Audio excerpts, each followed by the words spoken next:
Hello বন্ধুরা, রঞ্জিতার ঘরোয়া রান্নাঘর থেকে তোমাদের সবাইকে স্বাগত জানাই। আজকে তোমাদের জন্য নিয়ে এলাম কলা পাতায় ইলিশ মাছ পাতুরি। প্রথমে আমি সর্ষে, কালো সর্ষে, সাদা সর্ষে, পোস্ত, কয়েকটা কাঁচা লঙ্কা, যে যেরকম রান্না করবে সে সেরকম সব কিছু বাড়িয়ে কমিয়ে দেবে। নারকেল দিয়ে দিলাম, দিয়ে পেস্ট করে সাইডে রেখে দিব। সামান্য একটু নুন দিয়ে দিয়েছি।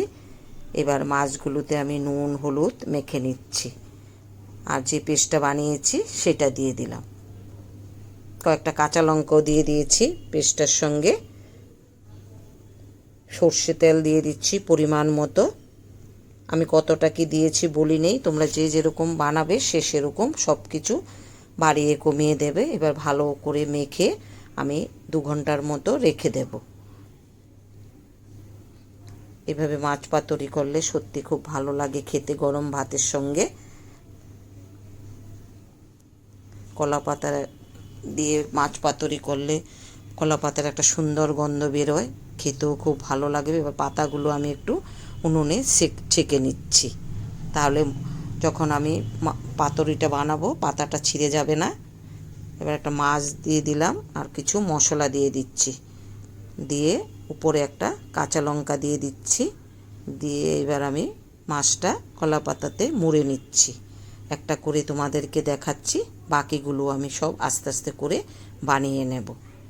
এই পাতুরিটা আমার খুব পছন্দের একটা রেসিপি। এবার একটু বেঁধে দিচ্ছি যেন খুলে না যায়। ইলিশ মাছ অনেকভাবে রান্না করা যায়, তার আগেও আমি একটা ইলিশ মাছের রেসিপি তোমাদের সঙ্গে শেয়ার করেছিলাম সর্ষে বাটা দিয়ে।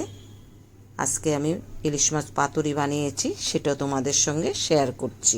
আশা করি তোমাদের সবাই খুব ভালো লাগবে। এই দেখো, 2টো বানিয়েছি, বাকিগুলোও এইভাবে বানিয়ে নেব। এবার একটা কড়াই বসিয়ে দিয়েছি, সর্ষে তেল দিয়ে দিলাম, দিয়ে যে পাতুরিগুলো বানিয়েছি ওগুলো সব দিয়ে দিচ্ছি। আমার বাড়ির সবাই খুব পছন্দের একটা রেসিপি। এভাবে আমি উল্টে পাল্টে কিছুটা সময় ছেঁকে নেব।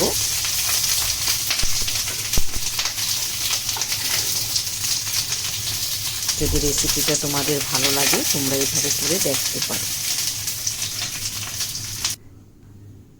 এই দেখো, একটা খুলে তোমাদেরকে দেখাচ্ছি ভিতরটা কেমন হয়েছে। সত্যি খেতে খুব সুস্বাদু হয়েছিল পাতুরিটা। গরম ভাতের সঙ্গে দারুণ লাগে খেতে। এই দেখো কালারটা।